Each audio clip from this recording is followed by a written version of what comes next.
The federal ಕರ್ನಾಟಕದ ವೀಕ್ಷಕರಿಗೆ focus colour ಕಾರ್ಯಕ್ರಮಕ್ಕೆ ಸ್ವಾಗತ. ಪ್ರಿಯ ವೀಕ್ಷಕರೇ, ಇವತ್ತೊಂದು ಒಂದು ವಿಭಿನ್ನ ಸಂಗತಿಯೊಂದಿಗೆ, ವಿಭಿನ್ನ ವಿಷಯದೊಂದಿಗೆ ನಿಮ್ಮ ಮುಂದೆ ಚರ್ಚೆ ಮಾಡೋದಕ್ಕೆ ಬಂದಿದ್ದೀನಿ. ನೀವು ಇತ್ತೀಚಿನ ದಿನಗಳಲ್ಲಿ ಗಮನಿಸಿರಬಹುದು, ಕಾಂಗ್ರೆಸ್ ತನ್ನ ನಿಲುವನ್ನ ಗಟ್ಟಿ ಮಾಡಿಕೊಳ್ತಾ ಇದೆ, RSS ಮೇಲೆ ಸತತವಾಗಿ ದಾಳಿ ಮಾಡ್ತಾನೆ ಇದೆ. ಅಂದ್ರೆ ರಾಷ್ಟ್ರೀಯ ಸ್ವಯಂ ಸೇವಕ ಸಂಘದ ಸೈದ್ಧಾಂತಿಕ ಹಿನ್ನೆಲೆ ಮತ್ತು ಅದರ ಇತಿಹಾಸ ಮತ್ತಿತರ ವಿಚಾರಗಳನ್ನ ಕೆದಕಿಕೊಂಡು ಅದರ ಮೇಲೆ ದಾಳಿ ಮಾಡ್ತಾ ಇದ್ದಾರೆ. ಪ್ರಮುಖವಾಗಿ ನಾವು ಇಬ್ಬರು ನಾಯಕರನ್ನ ಇಲ್ಲಿ ಕಾಣಬಹುದು. ಒಂದು ದೆಹಲಿ ಹಂತದಲ್ಲಿ ನೋಡೋದಾದ್ರೆ ಪ್ರಿಯಾಂಕಾ ವಾದ್ರಾ, ಅಂದ್ರೆ ಪ್ರಿಯಾಂಕಾ ಗಾಂಧಿ ಅವರು RSS ಅನ್ನ ಸತತವಾಗಿ ಟೀಕೆ ಮಾಡ್ತಾನೆ ಇದ್ದಾರೆ. ಮೊದಲಾಗಿ ಅವರು ಪಾರ್ಲಿಮೆಂಟಿನ ಒಳಗೆ ಅವರು RSS ನ ಬಗ್ಗೆ ಜೋರಾಗಿ ಮಾತಾಡಿದ್ರೆ, ಪಾರ್ಲಿಮೆಂಟಿನ ಹೊರಗಡೆ ಕೂಡ ಮಾಧ್ಯಮದವರು ಸಿಕ್ಕಾಗ ಈ ಬಗ್ಗೆ ತಮ್ಮ ಅಭಿಪ್ರಾಯಗಳನ್ನು ವ್ಯಕ್ತಪಡಿಸ್ತಾರೆ. ಇನ್ನೊಬ್ಬರು ಕರ್ನಾಟಕದಲ್ಲಿದ್ದಾರೆ, ಅವರು ಪ್ರಿಯಾಂಕಾ ಖರ್ಗೆ. ಅವರು ಮಲ್ಲಿಕಾರ್ಜುನ ಖರ್ಗೆ ಅವರ ಪುತ್ರ, ಕರ್ನಾಟಕ ರಾಜ್ಯ ಸರ್ಕಾರದಲ್ಲಿ ಗೃಹ ಮಂತ್ರಿ ಮತ್ತು IT-BT ಸಚಿವರು. ಇವರು ಕೂಡ ಕಳೆದ 6-7 ತಿಂಗಳಿಂದ ಸತತವಾಗಿ RSS ಬಗ್ಗೆ ಪ್ರಶ್ನೆ ಕೇಳ್ತಾ ಇದ್ದಾರೆ, ಅದರ ತತ್ವ ಸಿದ್ಧಾಂತಗಳ ಬಗ್ಗೆ ಪ್ರಶ್ನೆ ಮಾಡ್ತಾ ಇದ್ದಾರೆ, ಕಾನೂನು ವಿಚಾರಗಳ ಬಗ್ಗೆ ಅವರಿಗೆ ಸತತವಾಗಿ ಪ್ರಶ್ನೆ ಮಾಡ್ತಿದ್ದಾರೆ. ಕಾಕತಾಳೀಯೋ ಏನೋ ಗೊತ್ತಿಲ್ಲ, ಇಬ್ಬರ ಹೆಸರು ಕೂಡ ಪ್ರಿಯಾಂಕಾ ಅನ್ನೋದೇ ಇಲ್ಲಿ ಅಚ್ಚರಿಯ ಸಂಗತಿ. ಅದರ ಬಗ್ಗೆ ವಿಶ್ಲೇಷಣೆ ಮಾಡ್ಕೊಂಡು ಹೋಗ್ತಾ ಇರ್ತೀನಿ. ವೀಕ್ಷಕರೇ, ಮೊದಲಾಗಿ ನಾನು ಪ್ರಿಯಾಂಕಾ ಗಾಂಧಿ ಅವರ ವಿಚಾರನ ಎತ್ತೀನಿ. ಅವರು ಇತ್ತೀಚೆಗೆ ಈ ಒಂದು ಮುಂಗಾರು ಅಧಿವೇಶನ ನಡೆದ ಸಂದರ್ಭದಲ್ಲಿ ನೀಟ್ ಪರೀಕ್ಷೆ ಕುರಿತು ಚರ್ಚೆ ನಡೆಸುತ್ತೆ. ಅಂದ್ರೆ ನೀಟ್ನ ಅಕ್ರಮಗಳ ಕುರಿತು ಪ್ರತಿಪಕ್ಷಗಳು, ಅಂದ್ರೆ ಆಡಳಿತಾರೂಢ ಬಿಜೆಪಿ ಸರ್ಕಾರ ಅಥವಾ NDA ಸರ್ಕಾರವನ್ನ ದಾಳಿ ಮಾಡ್ತಾ ಇತ್ತು. ಈ ಸಂದರ್ಭದಲ್ಲಿ ಪ್ರಿಯಾಂಕಾ ಗಾಂಧಿ ಒಂದು ಮಾತು ಹೇಳ್ತಾರೆ, NTA ಅನ್ನುವ ಸಂಸ್ಥೆ ಏನಿದೆಯಲ್ಲ, ನ್ಯಾಷನಲ್ ಟೆಸ್ಟಿಂಗ್ ಏಜೆನ್ಸಿ, ಈ ಸಂಸ್ಥೆ ಫುಲ್ RSS ನ ವ್ಯಕ್ತಿಗಳು ತುಂಬಿಕೊಂಡಿದ್ದಾರೆ, ಇಲ್ಲೆಲ್ಲ ಶಿಕ್ಷಕರನ್ನು ತುಂಬಿಸ್ತಾ ಇದ್ದಾರೆ, ಹೀಗಾಗಿ ಸಮಸ್ಯೆ ಉಂಟಾಗ್ತಿದೆ ಅನ್ನುವಂತಹ ಒಂದು ಮಾತನ್ನ ಅವರು ಹೇಳ್ತಾರೆ. ಇದು ನೇರವಾಗಿ RSS ನ ವಿರೋಧವಾಗಿ ನೀಡಿದಂತ ಹೇಳಿಕೆಯಾಗಿದೆ. हमारे एजुकेशन में RSS के प्रचारकों को भर भर कर उसे खोखला बना दिया है। जबरदस्ती NTA बनवाकर सिस्टम का केंद्रीकरण करके उसे और भी उलझा दिया। देश के कुल बजट में, हाँ जी जबरदस्ती, आपने अभी अभी सुना तमिलनाडु के हमारे साथी क्या कह रहे थे। देश के कुल बजट में एजुकेशन बजट की हिस्सेदारी हर साल बढ़ाने की बजाय घटती जा रही है। 1.4 लाख करोड़ रुपया का पूरा बजट एजुकेशन बजट है और 1.32 लाख करोड़ सिर्फ नीट देने वाले 22 लाख बच्चों के परिवारों से हर साल खींचा जाता है। ಅದಾದ ತಕ್ಷಣವೇ ಅವರು ಹೊರಕ್ಕೆ ಬರ್ತಾರೆ, ಅಂದ್ರೆ ಪಾರ್ಲಿಮೆಂಟ್ ಹೊರಗೆ ಬರ್ತಾರೆ. ಹೊರಕ್ಕೆ ಬಂದಾಗ ಇನ್ನೊಂದು ವಿಚಾರ ಪ್ರಸ್ತಾಪ ಆಗುತ್ತೆ. ಪ್ರಮುಖವಾಗಿ ಭಾರತದ ಹಾಕಿ ತಂಡ ಏನಿದೆಯಲ್ಲ, ಹಾಕಿ ಇಂಡಿಯಾ, ಅದು ತನ್ನ ಜೆರ್ಸಿಯನ್ನು ಇತ್ತೀಚೆಗೆ ಬದಲಿಸಿದೆ. ನೀಲಿ ಬಣ್ಣದಲ್ಲಿದ್ದ, ಅಂದ್ರೆ ಭಾರತದ ಪ್ರಮುಖ ಎಲ್ಲಾ ಒಂದು ಕ್ರೀಡಾ ತಂಡಗಳ ಜೆರ್ಸಿಯ ಬಣ್ಣ ನೀಲಿ ಇರುತ್ತದೆ, ಅದನ್ನ ಅವರು ಸ್ಯಾಫ್ರಾನ್ ಕಲರ್ ಅಂದ್ರೆ ಕೇಸರಿ ಬಣ್ಣಕ್ಕೆ ಬದಲಿಸಿದ್ದಾರೆ. ಈ ವಿಚಾರವಾಗಿ ಮಾಧ್ಯಮಗಳು ಪ್ರಶ್ನೆ ಕೇಳ್ತಾರೆ. ಆಗಲೂ ಅವರು ಅದನ್ನೇ RSS ನ ಗುರಿಯಾಗಿಸಿಕೊಂಡೇ ಆ ಒಂದು ವಿಷಯವನ್ನ ಮುನ್ನೆಲೆಗೆ ತರ್ತಾರೆ ಮತ್ತೆ ಟೀಕಿಸ್ತಾರೆ.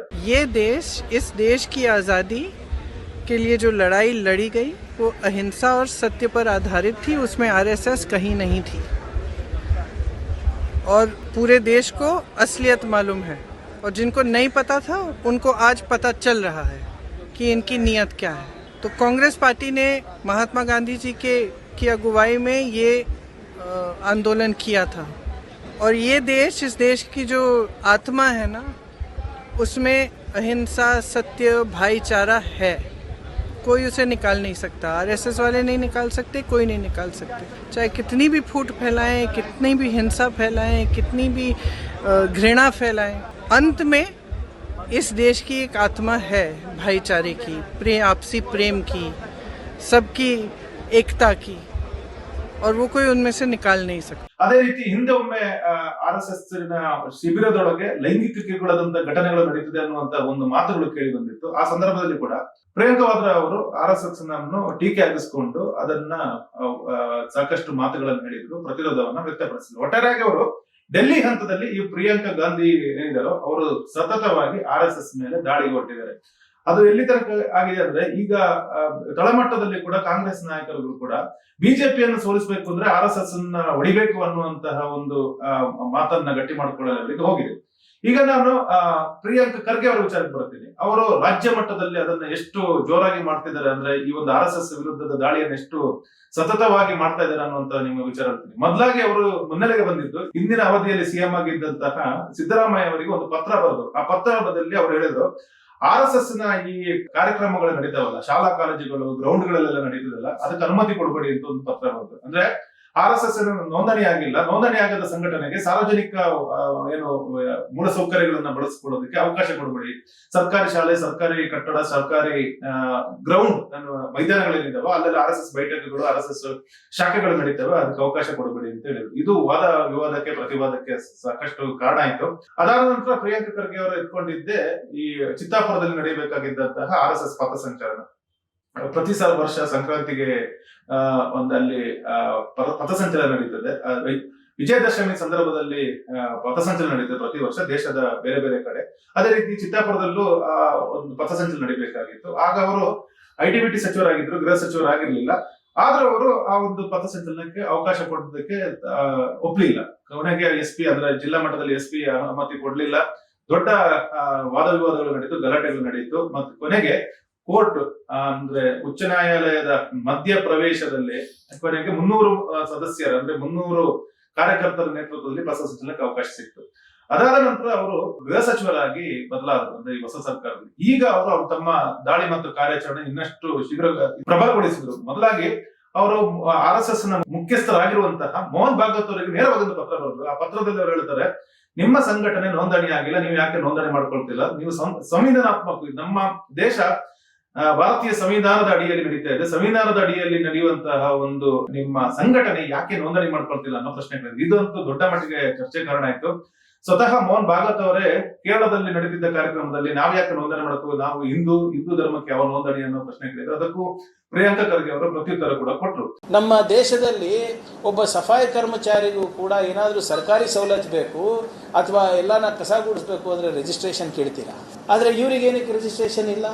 ಪ್ರತಿಯೊಂದು ಚರ್ಚ್ ಇರ್ಬೋದು, ಮಸೀದಿ ಇರ್ಬೋದು, ದೇವಸ್ಥಾನ ಇರ್ಬೋದು, ವ್ಯಕ್ತಿ ಇರ್ಬೋದು, ಕಾರ್ಮಿಕ ಇರ್ಬೋದು, ಸಣ್ಣ ಪುಟ್ಟ ಅಂಗಡಿ ಇರ್ಬೋದು, ಸಣ್ಣ ಪುಟ್ಟ ವ್ಯಾಪಾರಿಗಳಿರ್ಬೋದು, ಎಲ್ಲರೂ ರಿಜಿಸ್ಟ್ರೇಷನ್ ಮಾಡ್ಕೊಂಡು ಕಾನೂನು ಪಾಲನೆ ಮಾಡ್ತಾರೆ. ಇವ್ರು ಮಾಡೋದಿಲ್ಲ ಅಂತ ಏನಾದರೂ ಕೇಳಿದ್ರೆ ನೀವು ಧರ್ಮದ ಹೆಸರು ತರ್ತೀರಾ? ಧರ್ಮಕ್ಕೆ ಇದಕ್ಕೇನ್ರಿ ಸಂಬಂಧ? ಎಲ್ಲ ನಾನು ಹೇಳಿದ್ದೀನ ನೀವು ಧರ್ಮ ರಿಜಿಸ್ಟರ್ ಮಾಡ್ಕೊಳ್ಳಿ ಅಂತ. ಎಲ್ಲಿ ತೋರಿಸ್ಬಿಡಿ. ಇಲ್ಲೆಲ್ಲಿ ಈ ನನ್ನ ಪತ್ರದಲ್ಲಿ ಹಿಂದೂ ಅಂತ ಎಲ್ಲಾದರೂ ಒಂದು ಶಬ್ದ ಬಂದಿದೆಯಾ, ಪದ ಬಂದಿದೆಯಾ, ಧರ್ಮ ಅಂತ ಬಂದಿದೆಯಾ? ಒಂದು ತೋರಿಸ್ಬಿಡಿ ನನಗೆ. ಅದಾದ ನಂತರ ಸಿಕ್ಕ ಅವಕಾಶಗಳನ್ನ ಬಳಸಿಕೊಂಡು ಪ್ರಿಯಾಂಕ ಖರ್ಗೆ ಅವರು ಸತತವಾಗಿ RSS ಮೇಲೆ ಈ ಒಂದು ನೋಂದಣಿ ವಿಚಾರವನ್ನ ಮುಂದಿಟ್ಕೊಂಡು ಅವರು ಮಾತಾಡ್ಲಿಕ್ಕೆ ಶುರು ಮಾಡ್ತಾರೆ. ಈಗಲೂ ಪ್ರಶ್ನೆ ಕೇಳಿದ್ರೆ ಅವ್ರು ಹೇಳ್ತಾರೆ, ನೋಂದಣಿ ಮಾಡ್ಕೊಳ್ಳಿ. ಮೊದಲಾಗಿ ಸಂವಿಧಾನಾತ್ಮಕವಾಗಿ ಏನಿದೆ ನಮ್ಮ ದೇಶದಲ್ಲಿ ಈ ಒಂದು ಸಂಘಟನೆ, ನೀವು ಸಾವಿರಾರು ಜನರನ್ನ ಸೇರಿಸ್ತೀರಿ, ಬೈಠಕಿಗೆ ಸೇರಿಸ್ತೀರಿ, ಸಾವಿರಾರು ಜನರನ್ನ ಪಥಸಂಚಲನಕ್ಕೆ ಸೇರಿಸ್ತೀರಿ, ಬೇರೆ ಬೇರೆ ಕಾರ್ಯಕ್ರಮ ನಡೆಸ್ತೀರಿ, ಬೇರೆ ಬೇರೆ ಸಂದರ್ಭದಲ್ಲಿ ಗಣೇಶೋತ್ಸವ ಸೇರಿದಂತೆ ಬೇರೆ ಬೇರೆ ಕಾರ್ಯಕ್ರಮ ನಡೆಸ್ತೀರಿ. ನಾವು ನಮ್ಮ ಸರ್ಕಾರದ ಅಡಿಯಲ್ಲಿ ಬರುವಂತಹ ಪೊಲೀಸ್ ವ್ಯವಸ್ಥೆಯನ್ನು ಬಳಸ್ಕೊಂಡು ನಿಮ್ಗೆ ಭದ್ರತೆ ಕೊಡ್ತೀವಿ.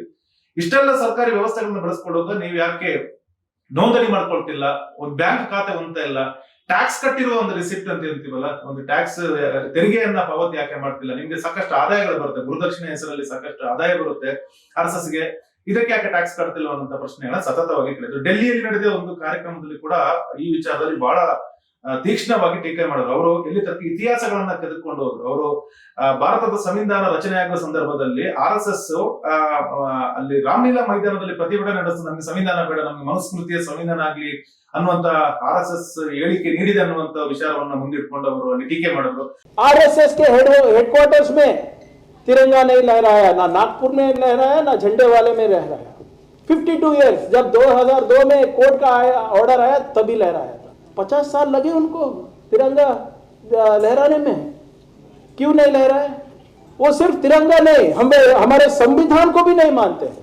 इधर ही दिल्ली में 1 नहीं, 2 नहीं, 10 नहीं, 150 बार रामलीला मैदान में प्रोटेस्ट किए हैं. जब बाबा साहेब अंबेडकर, जवाहरलाल नेहरू जी हमारे कॉन्स्टिट्यूएंट असेंबली में संविधान के बारे में जब डिबेट हो रहा था, लोकार्पण हो रहा था, तो इसी RSS वालों ने 150 बार रामलीला मैदान में प्रोटेस्ट करके हमको संविधान नहीं चाहिए, हमारा संविधान मनुस्मृति ही रहना चाहिए करके बोले. ये इतिहास है उनका. ಅದೇ ರೀತಿ ಅವರು ಆ ನಾಗ್ಪುರ RSS ನ ಏನು ಕೇಂದ್ರ ಕಚೇರಿ ಇದೆಯಲ್ಲ, ಅಲ್ಲಿ ಬಹಳ ವರ್ಷಗಳ ಕಾಲ ತೀರಾ ಇತ್ತೀಚಿನವರೆಗೆ ಅಲ್ಲಿ ಭಾರತದ ತ್ರಿವರ್ಣ ಧ್ವಜವನ್ನು ಆರಿಸಲಿಲ್ಲ ಅನ್ನೋ ವಿಚಾರವನ್ನು ಮುಂದಿಟ್ಕೊಂಡು ಅವರು ಟೀಕೆ ಮಾಡಿದ್ರು. ಅವರು ಯಾವ ಕಾರಣಕ್ಕೂ RSS ಸಂವಿಧಾನವನ್ನು ಒಪ್ಪೋದಿಲ್ಲ, ಹೀಗಾಗಿ RSS ಒಂದು ದೇಶಭಕ್ತ ಸಂಘಟನೆ ಅಲ್ಲ ಅನ್ನೋ ವಿಚಾರವನ್ನ ಅವರು ಪದೇ ಪದೇ ಹೇಳ್ತಾರೆ. ವೀಕ್ಷಕರೇ, ಈಗ ಇದು ಇಬ್ರು ಪ್ರಿಯಾಂಕಾ ಅವರ ಸಾಮ್ಯತೆ ಆದ್ರು. ಕಾಂಗ್ರೆಸ್ ಒಳಗೆ ಈ ವಿಚಾರದಲ್ಲಿ ಸಾಕಷ್ಟು ಗೊಂದಲ ಇದೆ. ಯಾವ ರೀತಿ ಅಂದ್ರೆ ಕೇಂದ್ರದಲ್ಲಿ ಪ್ರಿಯಾಂಕಾ ವಾದ್ರಾ ಅವರು ಸತತವಾಗಿ RSS ಬಗ್ಗೆ ದಾಳಿ ನಡೆಸಿದ್ರು, ಹೆಚ್ಚಿನ ನಾಯಕರು ಅದರ ಬಗ್ಗೆ ಮಾತಾಡ್ತಾ ಇಲ್ಲ. ಪ್ರಮುಖವಾಗಿ ಅವರ ಸಹೋದರ ರಾಹುಲ್ ಗಾಂಧಿ ಒಂದ್ ಸ್ವಲ್ಪ ಧ್ವನಿ ಎತ್ತಿದ ಹೊರತಾಗಿ ಬೇರೆಯವರು ಯಾರು ಮಾತಾಡ್ತಾ ಇಲ್ಲ. ಕರ್ನಾಟಕದ ಪರಿಸ್ಥಿತಿ ಅದೇನೆ. ಪ್ರಿಯಾಂಕಾ ಖರ್ಗೆ ಅವರು RSS ಮೇಲೆ ದಾಳಿ ನಡೆಸ್ತಾ ಇದ್ದಾರೆ. ಸ್ವತಃ CM DK ಶಿವಕುಮಾರ್ ಅವರು ಅದರ ಬಗ್ಗೆ ಸೊಲ್ಲುತ್ತಾ ಇಲ್ಲ, ಮೌನವಾಗಿದ್ದಾರೆ. ಒಬ್ರು ಮಾತಾಡ್ತಾ ಇದ್ದಾರೆ. KPCC ಅಧ್ಯಕ್ಷರಾಗಿರುವಂತಹ ಹರಿಪ್ರಸಾದ್ ಅವರು ಈ ಬಗ್ಗೆ ಹೇಳಿಕೆ ಕೊಡ್ತಾರೆ. ಹೀಗಾಗಿ ಪ್ರಿಯಾಂಕಾ ಖರ್ಗೆ ಅವರ ಧ್ವನಿಗೂ ಹೆಚ್ಚಿನ ಬೆಂಬಲ ಸಿಗ್ತಾ ಇಲ್ಲ. ಡೆಲ್ಲಿಯಲ್ಲೂ ಅಷ್ಟೇ. ಯಾಕಂದ್ರೆ ಬೇರೆ ಬೇರೆ ಹಂತದಲ್ಲಿ ಕಾಂಗ್ರೆಸ್ ನಾಯಕರು RSS ವಿರುದ್ಧ ಮಾತನಾಡೋದಕ್ಕೆ ಹಿಂಜರಿತಾರೆ ವೀಕ್ಷಕರೇ. ಈಗ ಪ್ರಮುಖ ಒಂದು ವಿಚಾರವನ್ನ ನಿಮ್ಗೆ ಇಲ್ಲಿ ಹೇಳಕ್ ಹೊರಟಿದ್ದೀನಿ. ನಾವೀಗ ಎರಡು ಪ್ರಿಯಾಂಕಾ ಅಂತ ಡೆಲ್ಲಿಯಲ್ಲಿ ಪ್ರಿಯಾಂಕಾ, ಕರ್ನಾಟಕದಲ್ಲಿ ಪ್ರಿಯಾಂಕಾ ಅಂತ ಹೇಳಿದೆ. ಇದಕ್ಕೊಂದು ಲಿಂಕ್ ಇದೆ. ಯಾವ ರೀತಿ ಅಂದ್ರೆ ಮಲ್ಲಿಕಾರ್ಜುನ ಖರ್ಗೆ ಅವರೇನಿದಾರಲ್ಲ, ಪ್ರಿಯಾಂಕಾ ಖರ್ಗೆ ಅವರ ತಂದೆ, ಅವರು ಗಾಂಧಿ ಕುಟುಂಬದ ನಿಷ್ಠರು. ಅವರು ಈ ಸೋನಿಯಾ ಗಾಂಧಿ ಅವರಾಗ್ಲಿ, ನಂತರದ ಒಟ್ಟು ಇಂದಿರಾ ಗಾಂಧಿ ಅವರಾಗ್ಲಿ ಆ ಫ್ಯಾಮಿಲಿಯ ನಿಷ್ಠರು. ಹಾಗಾಗಿ ಸ್ವತಃ ಪ್ರಿಯಾಂಕಾ ಖರ್ಗೆ ಅವರಿಗೆ ಪ್ರಿಯಾಂಕಾ ವಾದ್ರಾ ಅವರ ಹೆಸರಿಂದನೇ ಸ್ಫೂರ್ತಿಗೊಂಡೆ ಪ್ರಿಯಾಂಕಾ ಅನ್ನೋ ಹೆಸರಿಟ್ಟಿದ್ದಾರೆ. ಮಲ್ಲಿಕಾರ್ಜುನ ಖರ್ಗೆ ಅವರ ಇನ್ನೊಬ್ಬರ ಪುತ್ರನ ಹೆಸರು ರಾಹುಲ್. ಅವರು ರಾಹುಲ್ ಗಾಂಧಿ ಹೆಸರಿಂದ ಸ್ಫೂರ್ತಿ ಪಡ್ಕೊಂಡೆ ಅವರು ಇಟ್ಟಿದ್ದಾರೆ.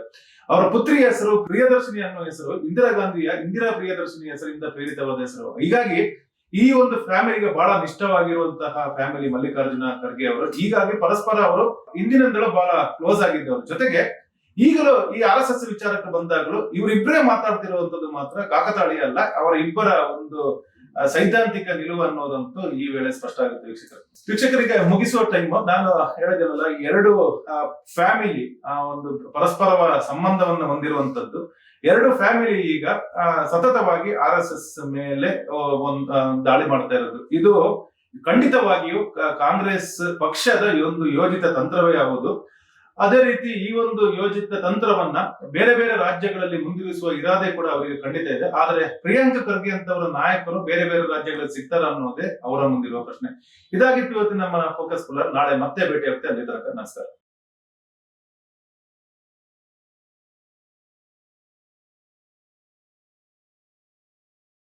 ಹೆಚ್ಚಿನ ಸುದ್ದಿ ಅಪ್ಡೇಟ್ಗೆ ಈಗಲೇ the federal Karnataka YouTube page ಅನ್ನು ಸಬ್ಸ್ಕ್ರೈಬ್ ಮಾಡಿ.